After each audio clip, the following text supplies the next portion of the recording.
우리가 지난 시간에 이사야란다 예레미야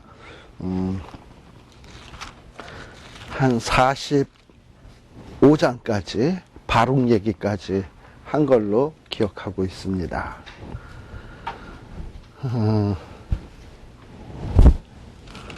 그래서 오늘은 이사야 46장에서부터 예레미야 마지막 부분까지 좀 살필 예정입니다.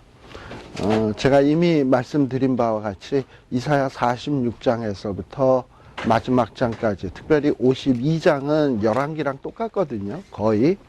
그래서 이 51장까지는 이 열방에 대한, 그러니까 유다 주변에 있었던 나라, 여러 나라들의 운명이 어떻게 될 것인가 하는 예언들을 예레미야가 했는데, 그런 예언들을 모아놓은 것이 요 46장에서부터 51장까지의 내용입니다. 그런데 왜 우리 예레미야가 이런 열방에 대한 예언들을 이야기하고 있느냐? 우리가 앞서도 얘기했습니다만, 이사야서랑 공부할 때 얘기했습니다만, 사실 이방이 어떻게 된다라는 것은 예레미야의 주된 관심사가 아니에요. 이방 나라가 어떻게 된다라는 것을 예언하고 또 그것이 성취되는 것을 유다의 백성들이 보면서, 아, 하나님의 예언은 참으로 진실한 것이구나, 말씀하시면 그대로 이루어지는구나 라는 것을 확인시키기 위해서 이 열방의 예언을 하는 거예요. 또한 이 열방의 예언을 하는 또 하나의, 들어오십시오.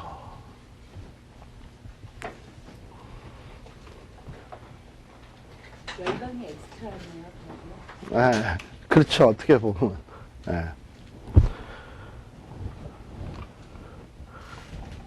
두 번째는 또 이 열방에 대한 예언을 하는 것은 우리 하나님이 유다 이스라엘 백성만의 하나님이 아니라 세계 모든 만국들을 좌지우지하시는, 세상 모든 나라의 생사화복을 주관하시는 하나님이다 라는 사실을 이 하나님의 백성들에게 확실하게 인식시키기 위해서예요.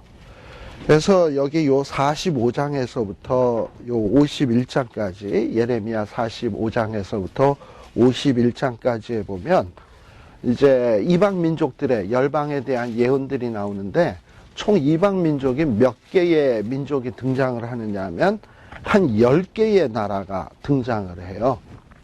그래서 한번 여러분들이 슬쩍 한번 보시면 46장 2절에 보면 어디? 애굽에 대한 예언이 나오고요. 그 다음에 또 47장에 보시게 되면 바로가 가사를 치기 전 뭐 이러면서 나오다가 이 어디를 하나님이 심판하시냐면 47장 4절에 보면 블레셋, 그래서 블레셋이 어떻게 될 것인가. 또 48장에 보게 되면 모압이 어떻게 될 것인가. 모압에 대한 얘기가 꽤 길어요. 그죠? 쭉 나오다가 그 다음에 49장에 보게 되면 암몬 족속이 어떻게 될 것인가. 또 49장 7절에 보면 에돔 족속이 어떻게 될 것인가. 그러다가 또 쭉 넘어가서 49장 23절에 보면 다메섹은 이게 아람 나라예요. 아람 나라가 어떻게 될 것인가. 또 28장에 보게 되면 28절에 보게 되면 게달과 하솔 나라가 어떻게 될 것인가 라는 거. 또 35절에 보면 엘람이 어떻게 될 것인가. 그리고 이제 50장에 들어서게 되면은 드디어 이스라엘 나라의 최고의 원수인 바벨론이 어떻게 될 것인가 하는 내용이 요 50장, 51장까지 요 바벨론에 대한 이야기로 끝이 나게 됩니다. 그래서 요 나라 수들을 다 한번 세보시면, 집에 가서 심심하실 때 한번 진짜 10개 맞나 하고 한번 세보세요. 한 10개 정도 나라가 돼요. 그런데 이 10개 정도의 이 나라에 대한 예언들이 쭉 나오는데, 제가 아까 말씀드린 이 10개 나라가 어떻게 된다라는 게 주목적이 아니라 그랬죠. 첫 번째는 하나님이 한번 말씀하시면 얼마나 신실하게 이루어지는가.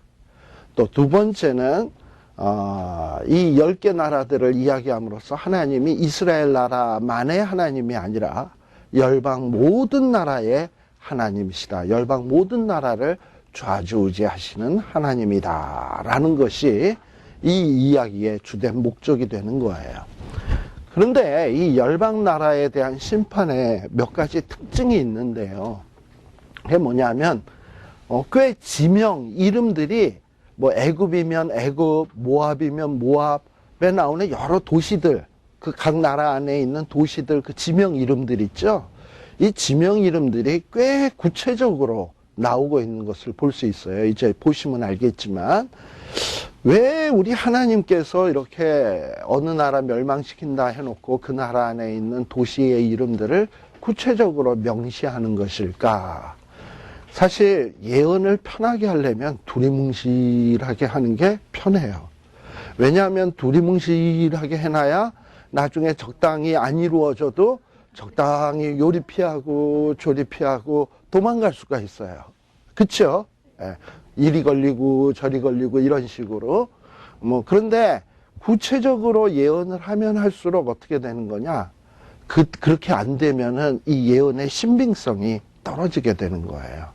그래서 하나님께서는 의도적으로 이 예레미야를 통해서 어느 나라가 멸망할 때 구체적인 지명들, 사건들, 이런 것들을 좀 비교적 구체적으로 이야기함으로써 하나님이 얼마나 정확한 하나님이신가 하는 것을 분명하게 하기 위해서 이렇게 구체적인 지명들을 언급을 하고 있습니다. 그리고 또 이 예언의 특징을 보게 되면 어떤 나라가 망한다라는 얘기를 하면 왜 망하는가, 그 나라가 무슨 죄 때문에 망하는가 하는 이런 죄를 언급을 하고 있어요. 그런 죄를 언급하는 이유는 뭐겠습니까? 너희 봐라, 이 나라도 이런 죄 때문에 망했는데 너희들이 이런 죄가 있다면 너희도 망하지 않겠느냐 하면서 뭔가 죄로 인해서 망하는데 너희들이 이런 죄를 지으면 너도 같이 멸망할 터인즉 정신 차려야 된다라는 것을 분명히 하기 위해서 어떤 나라가 망한다, 왜 망하는가 하는 것을 언급을 해주고 있습니다. 그 다음에 또 하나 중요한 점은 뭐냐면, 이렇게 이방 나라가 멸망한다라는 얘기를 하면서 중간중간에 가끔씩 이스라엘 나라가 어떻게 된다라는 얘기를 해요. 유다 나라가 어떻게 될 것인가. 이방 얘기를 하면서 유다 나라를 중간중간에 얘기를 한단 말이에요. 왜 그러느냐? 사실 아까도 제가 말씀드렸지만 하나님의 관심의 초점은 이방이 아니에요. 하나님의 주된 관심사는 유다 나라, 이스라엘 나라거든요. 그러면서 하나님이 이렇게 이방 나라는 멸망을 해도 하나님이 관심을 갖고 있는 것은 이스라엘 나라, 유다 나라이고, 궁극적으로는 요 이스라엘과 유다가 하나님으로부터 구원받는다. 그래서 이스라엘 나라, 유다 나라가 세상의 열강들에 비하면 참으로 약하고 보잘것없는 나라이지만 하나님은 너의 편이다 라는 얘기를 하기 위해서 중간중간에 이스라엘 나라, 유다 나라에 대한 언급들이 등장을 하고 있습니다. 그래서 전체적인 예언의 좀 공통적인 이야기를 먼저 좀 말씀을 드렸는데요. 이거를 머릿속에다 딱 일단 틀을 잡아 놓으시고, 그 다음에 요 46장에서부터 애굽에 대한 예언, 모압에 대한 예언, 암몬에 대한 예언들 좀 우리 봐나가도록 하겠습니다. 사실 우리가 구체적인 지명이라든지 사건이라는 거, 이스라엘 나라에 대한 것도 잘 몰라 죽겠는데 이방 나라에 대한 거 얼마나 모르겠습니까? 그래서 사실은 이방 나라에 대한 어떤 지명에 대해서 구체적으로 언급하고 싶은 생각은 없어요. 근데 이 내용상 중요한 것들만 제가 좀 집어서 말씀을 드리고 또 그 정도 알면 되지 않을까 하는 생각이 들어집니다. 자, 그러면 이사야 46장을 딱 펴놓으시고 같이 한번 봐나가도록 하겠습니다. 예레미야. 제가 하도 오만 대서 이 얘기했다 저 얘기했다 해서 간혹 헷갈려요. 예레미야 46장. 자, 사실 우리 하나님께서 예레미야 30장에서부터 33장까지 아주 중요한 예언을 했죠. 새 언약에 대한 얘기를 했습니다. 근데 이 예레미야가 말씀한 이 새 언약은 예레미야 당시로부터 곧 이루어질 일이 아니에요. 예레미야는 유다 나라가 망한 게 BC 586년인데 그때로부터 시작을 해서 예수님 오실 때까지면 거의 580년, 거의 600년 가까이 있어야 이루어질 이야기란 말이에요. 그러니 사실 그 예레미야가 30장에서 33장까지 예언을 했지만 이게 너무 먼 미래에 이루어질 예언이기 때문에 시간이 가다 보면 사람들은 예레미야의 예언에 대해서 그렇게 기억을 안 할 수가 있어요. 그리고 또 예레미야의 예언에 대해서 그렇게 신뢰를 안 가질 수가 있어요. 그래서 예레미야는 일단 예레미야 당시로부터 한 100년 이내에 이루어질 일들, 특별히 예레미야 주변에 있는 나라들, 이 나라들, 유다 나라 주변에 있는 나라들이 어떻게 될 것인가 구체적으로 예언을 함으로 인해서 나중에 바벨론 포로로 설사 잡혀갔다 할지라도 맞아 그때 예레미야가 애굽에 대해서 이런 예언을 했었지, 모압에 대해서 이런 예언을 했고 암몬에 대해서 이런 예언을 했는데 봐라 다 맞았잖아. 그러니 예레미야는 얼마나 참 선지자냐. 우리가 예레미야 살아있을 때는 예레미야를 모욕하고 조롱하고 예레미야를 핍박을 했지만 진짜 이 바벨론에 망한 것도 그렇고 우리가, 그리고 바벨론 포로로 잡혀온 것도 그렇고 또 주변 나라에 대해서 예언한 것도 그런데 우리가 그때는 멸시했지만 예레미야는 보통 분이 아니다. 근데 그분이 이전에 보니까 열방 나라에 대한 예언만 한 게 아니라 주변 나라가 구체적으로 어떻게 열방 나라에 대한 예언만 한 게 아니라 뭔가 새 언약이라는 걸 얘기를 했는데 그 굉장히 좋은 얘기였는데 그게 뭐지? 관심을 갖게 된단 말이에요. 그리고 그 관심을 갖고 그 새 언약의 내용을 보게 되면 예레미야의 앞선 열방에 대한 예언이 이루어졌다면 이 예언도 반드시 이루어지겠구나. 하나님이 회복하시겠다는 메시지도 반드시 이루어지겠구나. 그러니 우리가 포로로 망했다고 해서 낙심하고 널브러질 게 아니라 정말 이 소망을 가지고 참고 견뎌서 정말 남은 자가 되어 새 역사를 창조하는 사람들이 돼야 되겠다 하는 이런 마음을 갖게 한다 이 말이에요. 이게 바로 열방에 대한 예언의 목적이다라는 것을 좀 여러분들이 기억하셨으면 좋겠습니다. 자, 그러면 46장 1절에 보면 열국에 대하여 선지자 예레미야에게 임한 여호와의 말씀이다 하면서 2절에 보면 애굽에 대한 것이다. 근데 이 애굽에 대한 예언을 언제 했냐 하면 여기 요시야의 아들 여호야김 제4년에 이 하나님께서 예레미야에게 주신 말씀이다라고 되어 있어요. 이 여호야김 제4년에. 근데 요게 여호야김 제4년 어떤 때냐 하면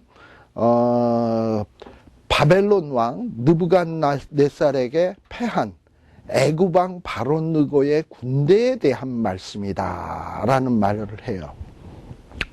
우리가 알다시피 요 때가 한 언제쯤이냐면 BC 605년경이에요. 아마 예레미야에게 이 말씀이 임한 때가 BC 605년. 왜냐하면 여호야김 왕 제4년은 우리가 연대를 좀 알고 있거든요. 그리고 여호야김 왕 제4년, 그리고 BC 609년이면 그로부터 4년 전이죠. 609년이니까 605에서 609년이면 이 609년은 어떤 해이냐 하면 요시야 왕, 유다 나라의 가장 훌륭했던 임금 중에 하나인 요시야 왕이 이 무깃도라고 하는 곳에서 애굽과 전투를 한번 벌였어요. 그랬는데 그 무깃도에서 그만 애굽 왕에게 죽임을 당해요. 죽임을 당하고 이 요시야 왕이 죽고 난 다음에는 처음엔 누가 왕이 됐냐면 여호와아스, 살룸이라고도 보통 일컬어지는데 그자가 왕이 되었지만 불과 몇 개월 왕노를 못하고 이 애굽 왕에 의해서 애굽에 끌려가서 죽임당하고 대신에 여호야김을 왕으로 세우게 돼요. 그리고 여호야김이 왕이 된 다음에 4년쯤 지나서 지금 이 예레미야에게 말씀이 임하는 겁니다. 자, 그래서 여기에 보게 되면 뭐라 그러냐 하면은 하나님이 바벨론 왕 느부갓네살에게 패한 애굽 왕 바로누고 군대에 대한 말씀이다. 그러면서 이 느부갓네살에게 바로누고가 패했다라고 얘기를 해요. 자, 그리고 이제 이 무기또 전투가 있은 다음에 애굽이 유다 나라를 점령하고 바벨론이 세지면서 둘 사이에 큰 전쟁이 일어났거든요. 그게 소위 갈그미스 전투라고 하는데 그 갈그미스 전투가 바로 BC 605년에 이루어진 거예요. 지금 요 예레미야에게 말씀이 임할 때. 근데 이 갈그미스 전투가, 그러니까 예레미야가 이 예언을 한 다음에 곧 갈그미스 전투로 인해서 애굽이 망하는 거야. 그런데 이 갈그미스 전투로 인해서 이 애굽과 바벨론 사이에 누가 진짜 이 중동 지역에서 최고의 1등이냐 하는 것을 다투기 위해서 싸움을 했는데 바벨론 왕 느부갓네살이 크게 승리를 하게 됩니다. 그러면서 그런 어떤 상황 속에서 예레미야에게 주신 말씀이에요. 자, 근데 3절서부터 나오는 내용은 뭐냐? 바로 이 애굽 군대를 설명하는 거예요. 예레미야가 아직 전쟁 나기 전이지. 그러니까 갈그미스 전투가 벌어지기 전인데 너희는 큰 방패, 작은 방패를 예비하고 나가서 싸우라 할 때 요 너희는 누구냐 하면 애굽을 지칭하는 거야. 왜냐하면 여호야김 왕은 그저 애굽을 의지하고 애굽이 우리를 보호해 줄 거다 하고 그냥 많은 사람들이 애굽을 의지하고 있었거든요. 근데 예레미야 눈으로 볼 때는 이 애굽이라고 하는 나라는 곧 망할 나라인데 참 한심한데 근데 사람들이 그거를 갖다가 이렇게 의지를 한단 말이에요. 또 애굽 자신도 요시야 왕을 무기또에서 이기고 승리를 하고 나니까 아주 기고만장해졌어요. 아주 교만이 하늘을 찔러. 그러니까 예레미야는 비웃으면서 애굽 군대여 너희는 한번 그러면 한번 큰 방패도 준비하고 작은 방패도 준비하고 한번 나가서 싸워봐라 라고 얘기를 하는 거예요. 너희 그 보병부대는 방패로 무장을 하고 나가서 싸워봐라. 또 그 다음에 4절에 보면 너희 기병이여 애굽의 그 기마병들 있죠. 특별히 애굽에는 말이 많습니다. 말하는 말 말고 딱딱딱딱 타고 다니는 말이 많아가지고 이 애굽에는 이런 병거 부대, 기마병 부대 이게 아주 굉장히 강력해요. 자, 그러니 너희들의 그 강력한 그 기병들을 안장을 채우고 무장을 하고 투구를 쓰고 창을 갈고 갑옷을 입고 한번 나서봐라. 과연 너희들이 승리할 것인가. 그런데 5절에 보면 하나님이 뭐라 그러시냐 하면은 내가 본즉 하나님이 본즉 이렇게 뭐 방패로 무장을 하고 기병들이 나오고 대단하게 준비해서 나온 것 같은데 이제 보니까는 뭐 전쟁이 딱 나니까 놀라서 도망을 가고 애굽의 용사들이 패해서 그냥 뭐 뒤도 돌아보지 아니하고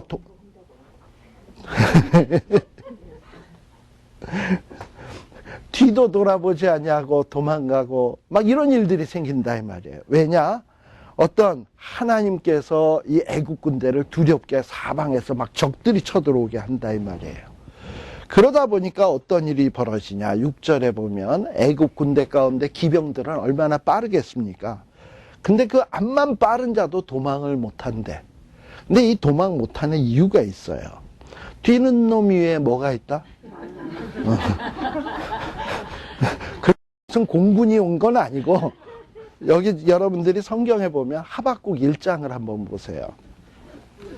하박국 1장.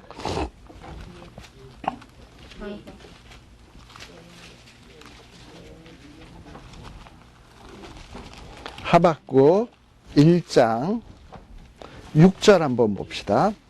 여러분들 애국 군대가 이제 누구한테 진다고요? 바벨론 군대에게 져요. 근데 1장 6절서부터 보면은 하나님께서요, 보라, 하박국서 1장 6절, 구약성경 몇 페이지냐 이게? 1302페이지. 6절에 보면 하나님께서 이제 유다 나라도 징계하기 위해서 또 유다 주변에 있는 나라도 징계하기 위해서 하나님께서 사납고 성급한 백성 그리고 땅의 넓은 곳으로 다니며 그러니까 온 땅들을 점령을 하니까 넓은 곳으로 다닐 밖에 다 자기 땅이니까 그렇죠? 넓은 곳으로 다니며 또 자기 소유 아닌 거할 곳들을 점령하는 막 다른 나라들을 막 점령해 나가잖아. 그리고 지 곳으로 만들잖아. 근데 그렇게 점령하는 누구를 일으켰냐 하면 하박국서 1장 6절에 보면 갈대아 사람을 일으켰나니 이 갈대아 사람들이 바로 바벨론 사람들이에요. 근데 이 사람들은 어떠냐? 7절에 보면 두렵고 무섭고 심판과 위령이 자기로 말미암으며 그러니까 되게 무시무시하다는 얘기예요. 근데 8절에 보면 그 바벨론 사람들의 갈대아 사람들의 그 말들은 뭐보다 빠르다? 표범보다 빠르고 또 뭐보다 싸납다? 저녁에 이리보다 싸나우며 그 기병은 원방부터 어떻게 달려오는 사람이다? 빨리 달려오는 기병이라. 그래서 어느 정도 빠르냐? 마치 식물을 움키려 하는 독수리의 나름과 같다. 그러니까는 뛰는 놈 위에 나는 놈 있다는 거 맞죠? 예. 그러니까는 뭐 애국 군대가 기병이 있고 그래가지고 기동력이 굉장히 빠르다고 소문이 나 있지만 이제 이 애국 군대를 치려고 달려오는 갈대아 군대, 바벨론 군대는 뛰는 놈 위에 나는 놈이에요. 그래가지고 이런 뛰는 놈 위에 나는 놈들이 막 쳐들어오니까 애굽에 암만 발이 빠른 자도 도망할 수 있냐? 없어. 용맹한 자도 도망할 수 있냐? 막 아까 이리 같다 그랬는데 표범 같다 그러고 독수리 같다 그러는데 암만 용맹이 있어도 피할 수가 있겠습니까? 그렇잖아요. 그래가지고 이 애굽 군대가 북방까지 와서 왜 북방까지 왔냐 하면 아까 요시야 왕을 죽이기 위해서 무기토까지 오고 바벨론과 싸우기 위해서 북방까지 쳐들어왔거든요. 근데 그 쳐들어온 북방에서 유브라데 하숫가에서 다 넘어지고 엎드려지게 되는 이런 일들이 벌어지게 된다라고 말씀을 하고 있는 거예요. 자, 그리고 이 나일강 애굽은 어떤 나라냐? 참 대단한 나라예요. 우리가 세계의 4대 문명 하면은 메소포타미아 문명, 이집트 문명, 뭐 중국의 황하 문명, 인도의 인더스 문명 하잖아요. 그만큼 4대 문명 안에 이렇게 손꼽힐 정도로 이집트라고 하는 나라는 대단한 나라거든요. 특히 나일강을 중심으로 해서 꽃피운 그 문화는 이루 찬란할 수가 없어요. 그래가지고 이 애굽을 뭐에 비유했냐? 나일의 창일함과 강물의 흉용함 같은 자 누구냐? 누가 그러하냐 하면 8절에 보면 애굽이 나일의 창일함과 강물의 흉용함 같도다. 대단히 강하다는 거죠. 예. 그리고 이 애굽 사람들이 이렇게 문화가 찬란하고 경제적으로 부유하고 또 말도 많고 군대도 많고 이러다 보니까 이 애굽 왕은 또 애굽 사람들은 어떤 마음을 갖고 있었냐? 내가 일어나 8절에 내가 일어나 땅을 덮어 성읍들과 거민을 멸할 것이라. 애굽의 이 위정자들의 마음속에는 자기네들이 세상을 정복하겠다라는 이런 야심을 갖고 있었던 거예요. 그래가지고 자기네 그 군인들을 독려하는 거지. 나의 애굽의 군사들이여, 나의 애굽의 기병들이여, 말들아 달려라, 병거들아 급히 동하라, 용사들아 나와라. 이러고서는 막 군대를 모으는 거예요. 그리고 또 애굽의 이 군인만으로는 조금 부족한 듯하니까 누구를 동원을 했냐 하면은 그 용병이라 그러죠. 용병. 얼마 전에 우리 리비아의 카다피라고 하는 사람이 이제 돌아가셨는데 이 카다피는 돈이 많아요. 근데 그 리비아에는 사실 군인이 적어요. 그러니까 카다피가 자기를 보호받으려면은 외국에서 군대를 돈 주고 사와가지고 용병들로 자기 경호를 맡겼어요. 근데 이런 어떤 용병들이 있단 말이지. 그래서 용병이 주로 어디서 왔냐? 구스는 지금의 이디오피아입니다. 이디오피아. 그 다음에 거기에 보면 붓이라고 돼 있는데 이 붓은 정확하게 어딘지는 몰라요. 옛날 이름이니까. 그 다음에 루딤이 나오는데 루딤은 어디냐? 바로 아까 그 카다피가 있었던 리비아. 그러니까 이 리비아 나라는 벌써 오래전서부터 남의 나라에 용병으로 나가기도 하고 용병을 사오기도 하는 용병의 재미를 좀 본 나라야. 근데 이렇게 루딤 나라, 리비아 나라와 이디오피아 나라 사람들이 애굽의 그 정복 전쟁에 돈 받고 참여를 하는 거지. 자, 그런데 이렇게 애굽의 군대, 이디오피아 군대, 리비아의 군대, 또 분나라의 군대, 그야말로 연합군 아닙니까? 연합군의 세력으로 진군을 하면 승리를 해야 될 것 같은데 어떤 일이 벌어졌냐? 이 애굽의 군대가 바벨론하고 싸우는 그날, 갈대아와 싸우는 그날은 어떤 날이냐? 10절에 보면 그날은 여호와께서 그 대적에게 원수 갚는 보수일이라 라고 돼 있어요. 하나님께서는 애굽을 뭐라고 얘기를 하느냐? 대적이라고 얘기하고 있어요. 하나님의 대적. 참 누구를 적으로 삼느냐, 이건 참 그 사람의 운명을 좌지우지하는 거예요. 뭐 힘도 없고 별 볼 일 없는 사람을 대적으로 삼았다? 그건 괜찮아. 근데 아주 뭐 미국 같은 나라를 대적으로 삼았다? 이게 심각한 거예요. 거기에다가 하나님을 대적으로 삼았다? 그거는 그 인생 끝인 거예요. 그런데 여기에 보면 대적에게 하나님이 애굽을 대적이라고 하거든요. 아마도 이유인즉은 아까 애굽 나라가 누굴 죽였다고요? 요시야 왕. 하나님의 그렇게 충성스러운 훌륭한 왕 요시야를 무기또에서 죽였거든. 그리고 요시야 왕은 정말 억울하게 그렇게 죽임을 당했거든요. 그럼 그 원수는 누가 갚아줘야 되냐? 하나님이 갚아줘야 되는 거예요. 그래서 하나님 입장에서 보면은 애굽은 누구냐? 자기의 사랑하는 아들 요시야를 죽인 원수인 거예요, 대적. 그래서 이 대적에게 하나님이 뭐 하실 거냐? 보수, 원수 갚겠다. 그래가지고 하나님이 보내는 군대들의 칼이 배부르게 삼키며 그리고 애굽 사람들의 피를 가득히 마시리니 주 만군의 여호와께서 북편 유브라데 하숫가에서 희생을 내실 것이미로다. 희생은 일종의 제물들을 내실 것이미로다 라고 얘기하는 거예요. 그래서 하나님이 애국 군대를 초토화시키겠다라는 얘기를 지금 하고 있는 겁니다. 자, 그러다 보니까 애국 군대가 전쟁에 패해가지고 상처 입은 사람, 부상당한 사람 난리가 났어. 그래가지고 애굽 사람들이 부상을 당해서 약을 발라야 되겠는데 뭐 전쟁통에 약 구하기가 쉽겠습니까? 그리고 부상이 너무 심하다 보니까 웬만한 약으로는 치료도 안 돼. 그러다 보니까 11절에 보면 하나님이 비과요. 애굽아, 너희들 지금 약 구하고 있냐? 그러면 저 길르앗에 가서 한번 약을 한번 구해보지. 유향을 취해보지. 그리고 거기에서 많은 의약을 갖다가 한번 써봐라. 사실 이 길르앗이라고 하는 곳은 이 이스라엘 사람들의 땅이에요. 르우벤 지파, 므낫세, 갓 지파, 요단 동편에 있었던 땅이거든요. 근데 굉장히 비옥하고 그래가지고 소나 양들이 거기에서는 많이 먹이고 이런 풍성한 곳이었습니다. 근데 그곳에는 또한 이런 약초들도 많이 있었나 봐요. 또 약초들이 있다 보니까 의원들도 있었던 것 같고. 그런데 그런 사람들을 불러다가 뭐 너희들 한번 치료해봐라. 근데 하나님 하시는 얘기는 뭐냐? 백약이 무효하니라 라고 하는 얘기죠. 한만 가서 약을 써봐라. 안 된다라는 거지. 그리고 애굽이 뭐 전에는 뭐 우리가 사방을 다 점령하겠다 그랬는데 이제는 세계 만방에 창피를 당하고 있어. 내 수치가 열방에 들렸고 내 부르짖음은 땅에 가득하였나니 용사가 용사에게 부딪혀 둘이 함께 엎드려졌습니다. 완전히 전쟁이 나니까 자중질환이 일어나가지고 기병이 한쪽은 저쪽에서 달려오고 한쪽은 이쪽에서 달려서 꽝 부딪혀가지고 둘이서 끝장나는 거야.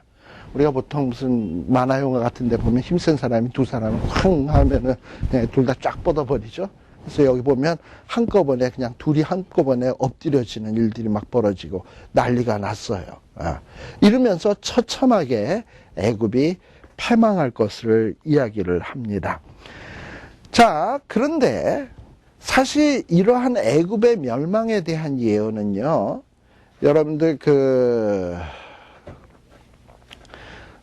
이전에 우리 그 애굽 나라가 어떻게 될 것인가 하는 것이 43장 한번 8절 한번 봅시다.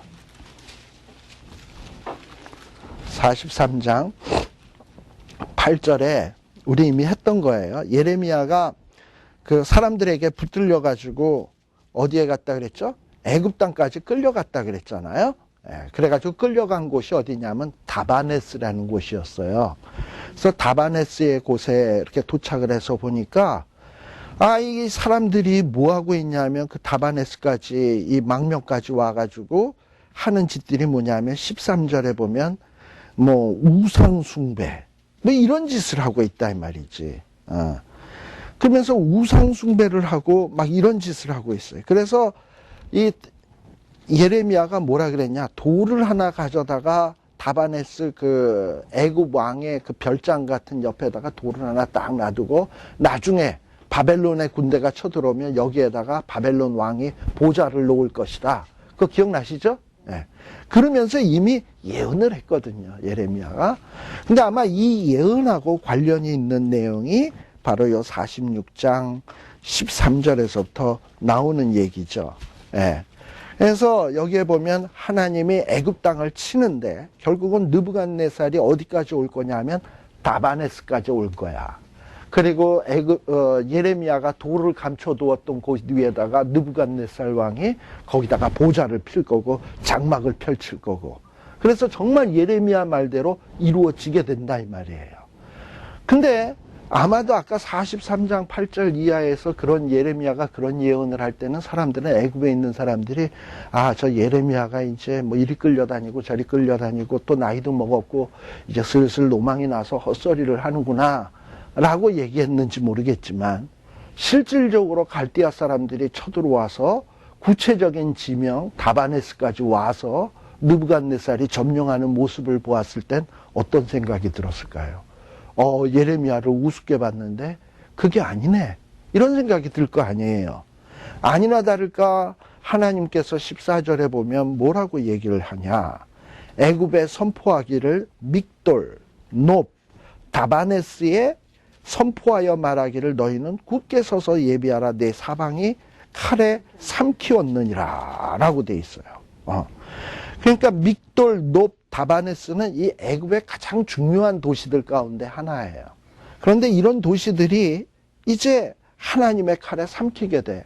근데 하나님의 칼에 이미 애굽 주변에 있는 나라들, 애굽의 사방에 있는 나라들이 이미 다 점령이 됐어. 모압이라든지 암몬이라든지 에돔이라든지 이런 나라들이 이미 다 점령이 됐다 이 말이에요. 그리고 또 하나님은 뭐라고 얘기를 하냐. 15절에 보면 너희 장사, 그러니까 애굽의 장군들, 장사들이 쓰러짐은 어찌미뇨. 근데 이 장사라고 하는 말은 히브리어로 아비르라는 말이에요. 아비르라는 말인데 그 뜻은 뭐냐면 아주 힘센 황소 있죠. 힘센 그 뭐 스페인에 보면 투구할 때 보면 이런 떡대 같은 황소들 있잖아. 그런 황소를 가리키는 말이에요. 황소. 근데 이 황소 같은 애굽의 장수들이 그냥 추풍낙엽으로 막 쓰러지는 거야. 그게 아비르야. 그런데 이 아비르라는 말은 또 어떤 말하고 또 비슷하냐 하면 애굽의 우상 가운데 아피스라고 하는 우상이 있어요. 이건 뭐냐 하면 주로 소 모양으로 생긴 우상이야. 근데 애굽의 장수들이 마치 뭐와 똑같으냐? 아피스, 황소 모양의 우상과 같은 거야. 근데 애굽의 장수들이 쓰러질 뿐만 아니라 또 애굽에 있는 그 황소 모양의 우상들도 이 적들이 쳐들어오니까 막 그냥 부서지고 난장판이 되는 거지. 아마 이 두 가지를 다 얘기하는 걸 거예요. 근데 이런 것들이 이렇게 쓰러지고 넘어지는 이유, 절대 안 무너질 것 같았는데, 절대 안 망할 것 같았는데 망하는 이유는 뭐다? 성경은 얘기하기를 여호와께서 그들을 몰아내신 연고로다 라고 말씀하고 있어요. 즉 아무리 강한 나라도 하나님이 몰아내면 이건 뭐 어쩔 수가 없어요. 그래서 하나님은 지금 애굽 망한다라고 하는 이유도 뭐냐면 사실은 바벨론이 강해서 애굽이 망하는 게 아니라, 사실은 바벨론 때문에 애굽이 패망하는 게 아니라 그 뒤에 하나님이 역사하기 때문에 망한다라는 얘기를 하고 있는 거예요. 이게 우리 기독교인들이 가져야 될 역사관입니다. 우리는 흔히 우리 대한민국이 잘 살려면 미국과 중국과 또 소련과 또 뭐 우리 소위 말하는 육자회담을 잘해야 뭐가 될 것 같으죠? 절대 안 그래요. 우리가 믿음의 눈으로 바라본다면 누가 우리를 보호해 주시고 누가 우리를 지켜주셔야 되냐면 하나님이 지켜주셔야 된다는 거예요. 아무리 육자회담을 모여가지고 우리 남한을, 대한민국 남한을 보호하자 결의가 됐다 하더라도 이 남한 나라의 죄악이 관영해서 하나님이 이 남한은 내가 좀 몰아내야 되겠다, 징계 속으로 몰아내야 되겠다, 이런 마음을 딱 먹으신다 그런다면 아무리 육자회담이 아니라 백자회담으로 모여서 뭘 결의를 했다 하더라도, 아니 유엔 모든 총회가 결의를 했다 하더라도 대책 없는 거예요.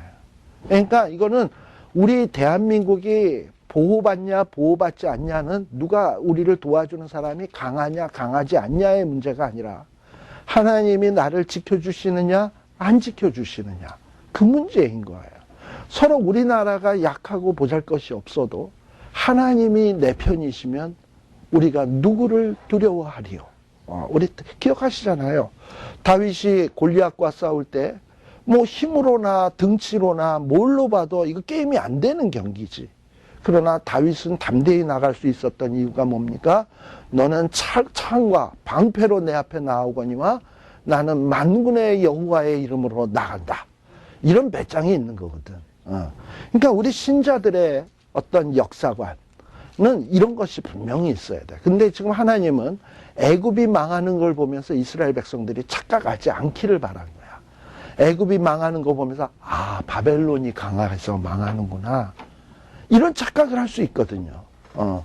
그런데 하나님은 여기 예레미야를 통해서 꼭 얘기하는 건 뭐냐면 애굽이 망하는 거는 바벨론이 강해서도 아니고 갈대아 사람들이 빨라서도 아니고 여호와께서 애굽을 대적으로 여기시고 그들을 몰아내었기 때문이다 라고 하는 것을 분명히 얘기하고 있는 거예요. 그러니까 이런 것들을 우리가 결코 놓쳐서는 안 된다 이 말입니다. 자, 이렇게 하나님이 몰기 시작하면 어떻게 되냐? 16절에 보면 많은 자들이 막 넘어지고 또 넘어지고 엎드려지고 난리가 나죠. 그러다 보니까 이 넘어졌던 사람들 가운데 아까 용병 기억나시죠? 구스인, 리디아에서 온 사람들, 리비아에서 온 사람들, 붓에서 온 사람들, 이런 사람들이 무슨 얘기를 하느냐? 가만 보니 애굽에 소망이 없거든. 애굽이 갈대아 군대, 바벨론의 군대를 이길 것 같지 않거든. 뭐 돈 받는 것도 중요하지만 중요한 건 뭐야? 지 목숨 살아야지. 그러니까 뭐라고 얘기하냐? 야, 우리가 포악한 칼을 피하여 누구에게로 돌아가자? 우리 민족에게로, 우리 고토로 돌아가자. 이들은 애국과 바벨론의 전투에 사실은 제3자들 아닙니까? 근데 돈 때문에 온 사람들이거든. 근데 뭐 돈 때문에 목숨까지 내놓을 수는 없잖아. 전쟁 지는 게 거의 빤한데.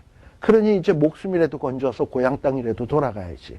그러니까 막 사람들이 엎기 시작하니까 이 용병들이 내빼기 시작을 하는 거야. 용병들 내빼지, 바벨론군 강하지. 이거 애굽은 어떻게 하겠습니까? 뭐 깨지는 수밖에 없지 뭐 어떻게 되겠어요. 그리고 어떻게 되냐? 거기서 부르짖기를 용병들이 도망가면서 하는 얘기를 바로는 이제 망했다. 이러고 가는 거야. 용병들이 와가지고 도망가면서. 이 바로는 드디어 그 시기를, 전쟁의 승기를 다 잃어버렸다라는 거지요. 사실요, 하나님은 일찍이 예레미야를 통해서 아까 43장 8절에서도 얘기하지만 애굽이 어떻게 될 것인가를 예언을 했습니다. 그렇다면 물론 애굽 사람들이 이방 사람이긴 하지만 예레미야를 존중했더라면 그 말을 듣고 한번 생각을 좀 한번 해봤어야 돼. 우리가 어떻게 해야 살까? 그리고 하나님 앞에서 어떻게 해야 될까? 회개해야지. 이런 마음을 가졌어야 했다고요. 근데 이방인들 가운데도 이런 회개를 한 사람들이 있어요. 이방인들에게 별걸 다 기대하시네. 이러고 생각하실지 모르겠지만 실질적으로 우리 성경 안에 보면 요나 아시죠? 요나는 아수르의 니누에에 있는 사람들이 그냥 망하기를 바랬던 사람이야. 근데 하나님이 그곳에 가서 복음을 전하라 그래서. 가기 싫은 거 억지로 갔어요. 도망가다가 물에 빠졌다가 고기의 뱃속에 들어갔다가 고생 진탕하고 안 갈 수 없어서 갔어요. 근데 전하고 싶지도 않아. 그래서 요나서에 보면 요나가 설교한 거 딱 그 몇 마디야. 40일이 지나면 니느웨가 무너지리라. 요게 다예요. 요나서에 보면 설교가 없어. 그게 다야. 무슨 뭐 죄를 지적하는 내용도 없고 40일이 지나면 니느웨가 무너지리라. 요 얘기를만 했거든. 한번 볼래요? 여러분들 요나서 한번 잠깐 한번 볼래요? 뭐 회개하란 말도 없어. 그냥 40일이 지나면 니느웨가 무너진대. 그게 다야. 여러분들 보시면 어디냐 하면은 요나서 3장이에요. 자, 근데 요나서 3장 3절부터 보면 니느웨로 가니라. 니느웨는 극히 큰 성읍이므로 3일 길이라. 요나가 그 성에 들어가며 곧 하루길을 행하며 외쳐 가로되. 그러니까 요까지도 설교가 아니야. 그죠? 어디서부터가 설교냐 하면 40일이 지나면 니느웨가 무너지리라 하였더니도 설교 아니에요? 그까지가 설교야. 자, 그러면 이거 설교 준비하는데 며칠 걸렸을까? 이건 뭐 그러니까 이건 설교라고도 할 수 없는 내용이에요. 근데 이 설교를 딱 하니까 어떤 일이 벌어졌냐면 5절에부터 보면 니느웨 백성들이 하나님을 믿고 금식을 선포하고 물온대소하고 굵은 배를 입고 또 니느웨 왕은요 요나로부터 직접 설교를 들은 것도 아니야. 소문으로 들었어. 그랬더니 왕은 보좌에서 일어나 조복을 벗고 굵은 배를 입고 제에 앉아서 조서를 내려가지고 전 국민 정도가 아니야. 소떼나 양떼도 금식하래. 뭐 이러면서 대회개 운동이 일어났거든요. 그러니까 제가 가만 보니까 그런 것 같아. 이방인이라고 복음을 안 받아들인다? 이런 편견은 버려야 되는 거예요. 또 하나의 또 생각은 뭐냐? 설교가 좋아야지만 회개한다? 그것도 아니야.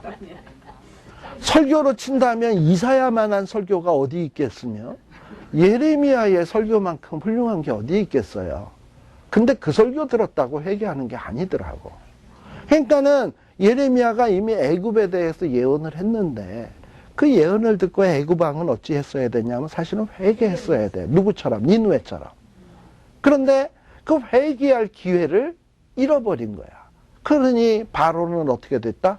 망했도다 라고 되는 거지. 망했구나. 그래가지고 지금 그 시기를 잃어버린 거예요. 근데 이 시기를 잃어버리는 거는 애굽 사람만 잃어버리는 게 아니에요. 사실날 오늘 많은 사람들, 신자들 가운데도 사실 주일날 설교 우리 목사님들이 얼마나 피땀 흘려 설교 준비합니까? 뭐 여러분들에게 40일이 지나면 네가 쫄딱 망하리라 이런 얘기를 합니까? 정말 듣기 좋은 말로 부드럽게 예화도 섞어가면서 더 잘 듣게 하려고 목소리도 톤도 높였다 낮췄다 정성 들여서 설교하는데 옳사오니야 졸다오니 졸기나 존다든지 또는 뭐 말씀을 듣지 않는다든지 또 듣고서도 강팍해서 안 듣는다든지 그러면서 회개할 기회가 수없이 주어지는데 놓치는 경우가 얼마나 많으냐고. 근데 이 놓치는 게 몇 번은 놓치겠지. 몇 번은 놓칠 수 있는데 그게 항상 주어지는 게 아니거든요. 놓치다 되면 어느 시점이 되면 그 다음에는 더 이상의 기회가 주어지지 않는 거예요. 그러면 그때는 그렇죠. 찔리는 게 있으면 회개해야죠. 그러니까는 자꾸 내일 하지 모레 하지 이러고 미루다 보면 어느 날 내일이 없는 날이 있다니까. 제가 얘기했잖아요. 지난 주일에 저희 조카 지난주죠 이제는. 저희 조카가 3월 31일 날 결혼 날짜 받아놨어요. 그래서 웨딩 드레스도 다 맞췄어요. 웨딩 사진도 찍었고요. 그랬는데 어떤 일이 벌어졌냐면 지지난 주일에 이제 결혼식 날 이쁘게 보이겠다고 살 좀 빼겠다고 피트니스에서 운동을 했는지 그리고 또 뭐 또 여자애들 또 다이어트 한다니까 뭐 안 먹을 수도 있잖아. 그런데다가 운동을 열심히 했지. 그러니까 좀 어지러워서 애가 계단을 내리면서 휘청하고 넘어졌나 봐. 굴러가지고 뇌진탕이 돼서 죽었어요. 죽어버렸어요? 네, 제 조카가 죽었어요. 저는 3월달 되면 우리 그 막내 누이 부조해야 되겠다라는 마음을 갖고 있었어요. 왜냐하면 이제 제 조카인데 저희 막내 누나의 친막내 누나의 맏딸인데 그것도 부조를 해야 또 우리 아들 할 때도 또 뭐가 있을 거 아니야. 뭐 아무튼 그건 둘째치고 근데 아무튼 그렇게 갑자기 가버렸어요. 그러니까는 그 애나 우리 누이네 집에서는 뭐냐 한 달 뒤를 계획하고 있었던 거잖아. 근데 내일 일을 알지 못한다니까 사람이. 제가 그래서 그 사건이 딱 벌어지고 난 다음에 몇 살이었냐 하면 1980년생이에요 얘가. 그런데 결혼이 좀 늦어져서 엄마가 굉장히 걱정을 좀 했어요 저희 누이가. 그러다가 좋은 남편감이 생겨서 얼마나 좋아했는지 몰라요. 신랑네 집하고 상견례도 하고, 신랑네 집이 교회 장로님이고, 권사님이고, 또 신랑도 같이 음악하는 사람이고, 또 음악만 하면 또 바꾼기 십상인데, 이 신랑이 또 무슨 악기점 하는 비즈니스도 해요. 그래서 먹고 사는데도 지장이 없고, 그래서 참 좋은 사람 만나서 좋아라 했거든. 그리고 이제 한 달 뒤에 결혼식 하는 준비를 위해서 웨딩 사진도 찍고 뭐 웨딩 그것도 했지만 그렇게 누가 넘어져서 하루아침에 갈 거라고 누가 생각했겠어요? 네. 그래가지고 그 젊은 나이 32살에 벌써 한 거예요. 그래가지고 화장을 했거든요. 시신 태우는데 2시간이니까 제대더래요. 사람이 30여 년 살았어도 그 불 속에 들어가서 2시간만 지나면 요만한 흙이 돼서 나오는 거예요. 그게 인생이에요. 그러니까는 어떤 우리에게 항상 시간이 있을 것이다. 내 인생은 10년, 20년, 30년을 살 것이다라는 그런 생각을 해서는 안 돼. 오늘, 지금, 내 마음에 어떤 하나님의 말씀이 와서 탁 부딪혔을 때, 그때 그 말씀 앞에 내가 반응을 해야지. 근데 이것도 사실은 하나님이 주시는 은혜인 거야. 설교가 훌륭하다고 되는 것도 아니야. 하나님은 니누의 백성들을 구원하기 위해서 벌써 니누에에 많은 작업을 했더랬어요. 일식이 일어나고 전염병이 돌고 그래서 백성들의 마음을 벌써 이렇게 뒤흔들어 놨어. 복음을 받아들이기 쉽게. 그리고서는 요나가 성의 없이 40일이 지나면 니누에가 무너지리라 해버리니까 그냥 거기에 그냥 콱 돼버린 거야. 그러니까는 우리도 어떠해야 되냐. 사실은 설교를 들을 때 설교가 훌륭한 게 아니라 일단 내 마음밭이 준비돼야 돼. 그래서 하나님 앞에서 주여 정말 어떤 말씀이 들려지든 내가 그 말씀 앞에 반응할 수 있는 좋은 밭 되게 해 주십시오 하고 간구하는 마음으로 설교를 들으면 매주가 은혜지 뭐. 그렇잖아요. 근데 그런 거 준비 안 되고 우리 목사님 설교 준비 오늘은 많이 하셨나 안 하셨나 어찌 하셨나 보자 이러고서는 한다면 절대 은혜 못 받아요. 그렇잖아요. 네. 근데 지금 여기에 보면은 애굽 사람들도 애굽의 왕도 뭐 했냐? 시기를 잃어버렸어.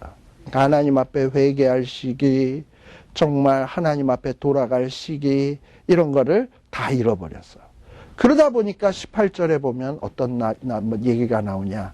만군의 여호와라 일컫는 왕이 가라사대 나의 삶으로 맹세하노니 그가가 누구냐 하면은 느부갓네살 왕. 느부갓네살 왕이 과연 산들 중에 다볼같이 해변에 갈멜같이 오리라. 지금 하나님이 느부갓네살 바벨론 왕을 이 애굽에 파송을 해가지고 애굽을 묵사발을 만드는 거예요. 근데 이 느부갓네살 왕이 오는 모습을 지금 어디에다 비유하고 있냐면 다볼, 갈멜산이라고 얘기를 하고 있습니다. 다볼, 갈멜. 아마 유다 나라에서 가장 큰 산이 있다면 갈멜산 또는 다볼산 이런 산들이에요. 그러니까 이스라엘 사람들 입장에서 보면 다볼산이나 갈멜산 하면 굉장히 웅장한 산으로 생각을 하고 있는 거야. 근데 느부갓네살이 쳐들어오는 모습이 뭐 같더라? 그 웅장한 산이 그냥 밀고 내려오는 것 같다 이 말이지. 그래가지고 어떻게 되느냐? 애굽이 어떻게 되냐? 애굽에 사는 여자들 그리고 여자들은 뭘 준비해야 되냐? 이 피난짐을 싸야 돼. 또는 포로로 잡혀갈 짐들을 싸야 돼. 그리고 어떻게 되느냐? 노비 황무하며, 아까 노, 다바네스 지명 나왔는데, 이 노브는 애굽의 수도예요. 노브는 멤피스라고도 얘기를 하고, 일종의 애굽의 수도예요.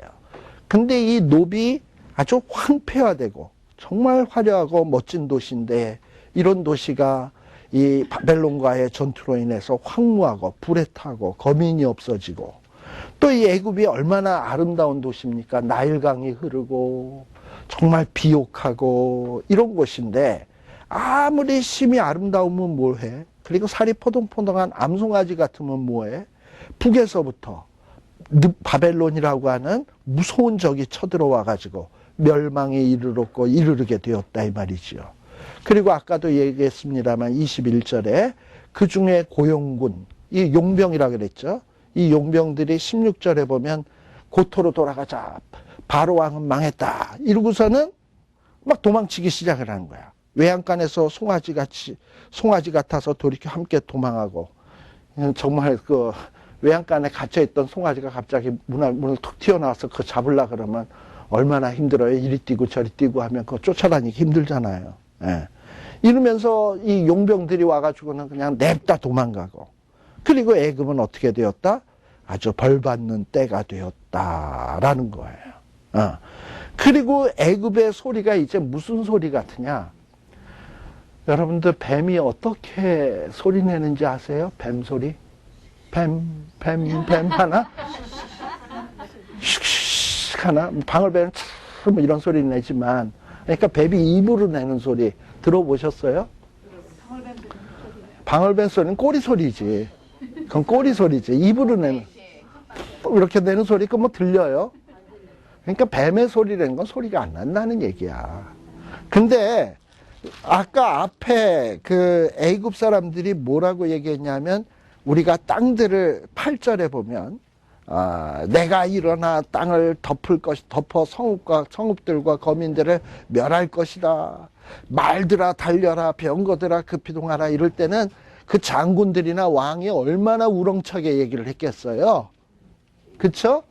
싸우기 전에는 분병들이야 들어라 이러고서 소리치고 난리 버거지를 쳤겠지. 근데 그랬던 왕들이 지금은 무슨 소리를 내? 뱀소리. 그리고 뱀소리가 내면서 뱀은 어디로 숨냐? 바위 틈이나 돌멩이 굴 이런 데로 숨을 때 찾아서 소리도 안 내면서 그걸로 숨는 거야. 그러니까 애국 군대가 이렇게 대단하게 위용찬란하게 그랬던 군대가 지금 꼴이 말이 아닌 거지. 그치, 무슨 얘기인지 아시겠죠? 예. 뱀소리 내면서, 그리고 이제 뭐 같이 됐냐? 고양이 앞에 쥐같이 벌목하는 자가 도끼를 가지고 오면 애굽은 뭐 같이 되었냐면 그 앞에 벌목당할 나무처럼 되어 있는 신세인 거야. 완전히 그렇게 돼버렸어. 그리고 23절에 보면 애굽을 치러 오는 바벨론의 군사들이 얼마나 많으냐? 황충이보다도 많고 계수할 수 없을 정도로 지금 밀려오고 있는 거예요. 자, 결국은 이 애굽은 수치를 당할 수밖에 없고 이 바벨론 백성, 북방 백성의 손에 부침을 입을 수밖에 없다라고 돼 있어요. 자, 그러면서 굉장히 이 지명 이름들이 구체적으로 나옵니다. 25절에도 보면 뭐라고 돼 있냐? 여호와 이스라엘의 하나님이 말하노라 보라 내가 노의 아몬과 이 노는 또 어디냐면 애굽의 이것도 유명한 도시인데 테베라고 하는 멤피스 다음으로 큰 도시예요. 근데 거기에는 아몬이라고 하는 우상이 있었어요. 테베라는 큰 도시에. 그래서 이거를 때로는 노아몬이라고도 얘기를 해요. 여러분들 뭐 저랑 선지서 공부하시면서 나훔서를 공부하신 분 생각나실지 모르겠어요. 노아몬이라는 게 기억나시는지 몰라. 나훔서 3장 8절에 보면 노아몬이라는 지명이 나와요. 노아몬. 근데 이 노아몬이라는 것이 바로 이 애굽의 그것을 얘기하는 거예요. 노아몬.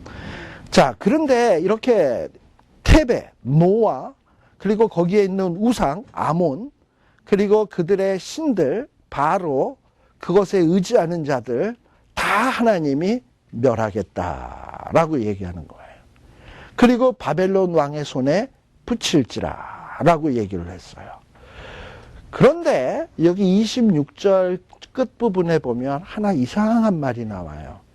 그럴지라도. 그리고 그 후에는 26절 중간 부분에 보면 이렇게 하나님이 느부갓네살의 손에 의해서 애굽을 아주 처참하게 패망을 시키는데, 근데 그럴지라도 하나님이 어떻게 하냐? 그 후에는 그 땅이 여전히 사람 살 곳이 되리라. 여호와의 말이니라 라고 얘기를 했어요. 자, 그런데 어떤 나라는 쫄딱 망하는 나라가 있고 어떤 나라는 망했다가 다시 살아나는 나라가 있거든.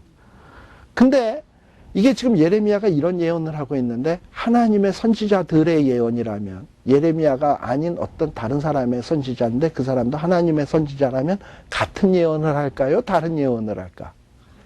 하나님이 주신 예언이면 같은 예언을 해야지. 그죠? 네. 에스겔서 한번 보세요. 에스겔서 29장.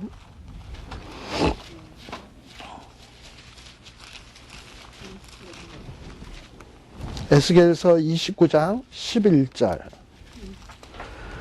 자, 여러분들 에스겔서 29장도 어디에 대한 예언이냐면 29장 2절에 보면 애굽 왕 바로와 온 애굽으로 낯을 향하여 쳐서 예언하라.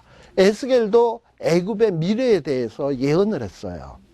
그런데 29장 여기 11절서부터 보게 되면 11절서부터 보면 10절부터 봅시다.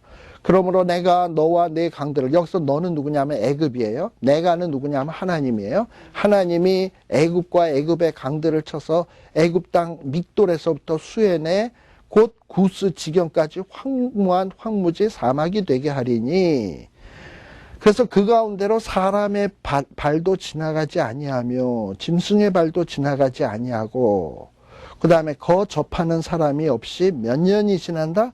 40년이 지난다. 그러니까 황무하게 40년이 지난다 그랬어요. 그런데 13절에 보세요. 나 주 여호와가 말하노라. 40년 끝에 내가 만민 중에 흩은 애굽 사람을 다시 뭐 할 거다? 모아낼 거다 라고 얘기를 하는 거야. 근데 모아내지만 그 나라가 강성한 나라가 되냐 하면 14절에 보면 아주 미약한 나라가 돼가지고 옛날처럼 그렇게 대단하게 열국 위에 스스로 높이는 나라가 될 거냐? 그렇지 않아요. 지금 이집트를 보세요. 나라는 존재해요. 그런데 뭐 미국이나 중국이나 러시아나 하다못해 대한민국하고 비교했을 때도 이집트가 잘 사는 나라가 아니잖아. 그저 옛날에 조상 빌려준 피라미드 갖고 먹고 사는 나라잖아. 미이라 갖고 먹고 사는 나라잖아. 그 나라는. 얼마나 한심하게 돼버렸습니까? 그죠? 근데 이런 예언들을 벌써 에스겔이 했고 예레미야도 하고 있는 거예요. 자, 그러니까 결국 무슨 얘기냐면 이 예레미야나 에스겔이 살아있을 당시에는 사람들에게는 참 얼마나 보잘것없는 사람 취급을 당했습니까? 하나님의 말씀을 증거함에도 불구하고 그 말씀을 듣지 않으면 물론 예레미야나 에스겔 선지자를 멸시하고 조롱하고, 그리고 그 말씀을 듣질 않았어요. 그러나 성경 말씀은 그래요. 천지는 없어지겠지만 천지에 있는 모든 기라성 같은 유명한 사람, 훌륭한 사람, 대단한 사람 다 없어지고 사라지지만, 사실 그렇지 않습니까? 박정희 대통령 얼마나 뭐 그냥 대한민국을 들었다 놨다 하는 것 같아요. 근데 총 한 방에 빡 가셨더라고. 그렇잖아요. 다 가요. 알렉산더, 나폴레옹 다 없어요. 그런데 천지는 없어지겠지만 하나님의 말씀은 1.1핵이라도 떨어지지 아니한다 이 말이에요. 그러니 그런 어떤 우리 정말 무엇이 영원한 건가? 우리의 마음과 뜻을 어디에다 두어야 될 건가? 없어지고 말 허무한 곳에 둘 것인가? 영원한 곳에 둘 것인가? 하는 것을 우리는 삶 속에서 결정을 해야 될 거예요. 그런데 이렇게 애굽이 정말 쑥대밭이 되지만 하나님이 애굽을 다시 회복시키겠다라는 예언을 합니다. 근데 이제 이게 후일에 이렇게 애굽이 진짜 이렇게 되는 모습을 보았을 때, 이스라엘 백성들이 예레미야를 우습게 여기다가 이렇게 되는 모습을 보았을 때, 에스겔을 우습게 여기다가 40년이 지난 다음에 진짜 애굽이 회복되는 모습을 보았을 때, 에스겔과 예레미야는 참 선지자였구나 라는 생각을 할 거 아니에요. 그리고서는 그 다음에 나오는 하나님의 말씀, 그게 뭐냐? 27절에 나오는 내용이 뭐냐면, 하나님이 이렇게 애굽을 예언하신 대로 멸망을 했으면 하나님이 했던 약속들, 더 먼 미래에 대한 약속들도 이루어지겠죠?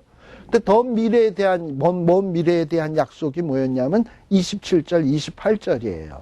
근데 27, 28절은 이미 어디에서 나온 얘기냐면 예레미야 30장 11절에 나왔던 내용이에요. 여러분들 한번 보세요. 예레미야 30장에서부터 제가 33장까지가 예레미야의 예언의 핵심이라 그랬죠. 예. 근데 요 30장에서부터 보면 30장 몇 절이냐? 11절. 30장 11절서부터 한번 보세요.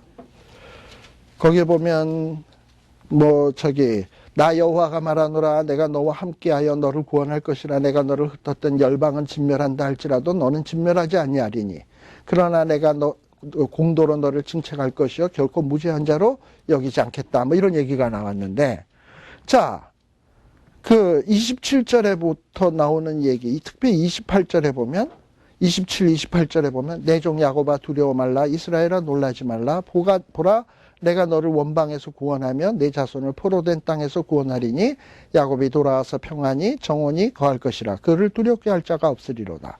나 여호와가 말하노라 내 종 야곱아 내가 너와 함께하리니 두려워 말라. 내가 너를 흩었던 그 열방은 다 멸할지라도, 아까 조금 전에 나왔던 얘기죠.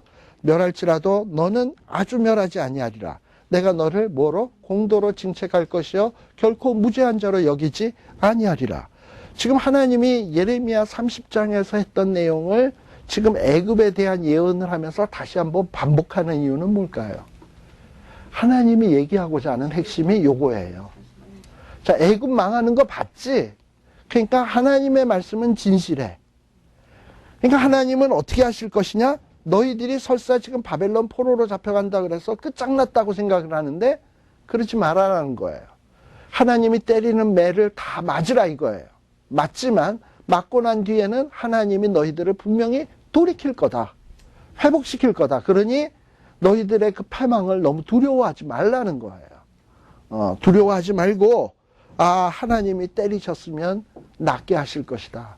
하나님이 치셨으나 우리를 싸매시고 고쳐주실 것이다. 그리고 하나님이 공도로 우리를 치리하실 것이다. 라는 사실을 믿으라는 거예요. 지금 이 얘기를 하고 싶은 게 이 예레미야의 애굽에 대한 예언의 핵심입니다. 자, 그러니까 우리들이 정말 하나님을 믿는 사람들은 어떠냐?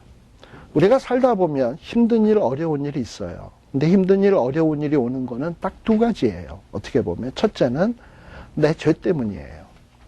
두 번째는 뭐야? 이유를 몰라. 내가 죄 지은 것도 없는데 고통당하는 경우가 있어요. 근데 그런 경우는 10중 8구 하나님께서 나를 더 믿음을 연단시키기 위해서예요. 그럼 둘 다 그 목적은 다 뭡니까? 좋은 거 아닙니까? 죄 회개해야 되는 거고 또 내 믿음이 연단되면 좋은 거지 뭐. 그러니까 서로 우리에게 고통이 오고 괴로움이 오고 힘든 일이 온다 할지라도 내 죄 문제를 회개하라고 하는 거면 그것도 좋은 거고 또 내 믿음을 연단시켜서 정금같이 단련시키기 위한 거라면 그것도 좋은 거니까 너무 고통이나 괴로움을 두려워할 이유가 없어요.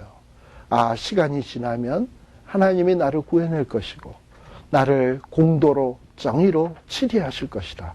그리고 그 사실을 믿는다면 어떤 시련이 있다 하더라도 결코 낙심하지 않아요. 그래서 믿음의 용사들은 서로 바벨론 포로로 잡혀간다 할지라도 낙심하지 않았어요. 사드락, 메삭, 아벳느고 같은 사람의 그 고백을 아시잖아. 뭐라 그랬습니까? 풀무불에 던지겠다 그랬더니 얘네들은 하나님이 우리 건져줄걸요? 이랬단 말이죠. 그런데 또 그러다가 그리 아니하실지라도 우리는 이러고서는 들어갔단 말이에요. 이게 무슨 배짱이냐? 그들은 하나님이 우리를 건져주신다. 설사 내가 만일에 죽는다 하더라도 하나님의 뜻이 있을 거다. 그러니까 풀무불도 안 두렵고 바벨론의 칼날도 안 두렵고 그 무엇도 두렵지가 않아. 그러니까 하나님의 말씀 위에 믿음이 굳건히 선 사람은요. 세상이 감당할 수가 없어요. 세상 어느 누구도 그 사람을 칠 수가 없다는 얘기야. 사방으로 우겨싸임을 당하는 것 같으나 절대 우겨싸임을 당하지를 않아요. 거꾸로 뜨림을 당하는 것 같으나 벌떡벌떡 일어나. 이게 이 하나님의 사람들의 모습이에요. 근데 이 하나님의 사람들의 이런 모습을 갖추려면 뭐에 근거해야 되냐? 신앙을 감정이나 느낌에 의존하는 게 아니라 하나님의 약속의 말씀에 내 믿음의 뿌리를 콱 박게 하면 어떤 시련과 어려움이 있다 하더라도 말씀에 탁 뿌리 박고 나면 흔들림이 없어요. 그래서 여러분들이 그와 같은 신앙인이 되었으면 좋겠습니다. 잠시 쉬었다가 47장서부터 또 얘기하도록 하겠습니다.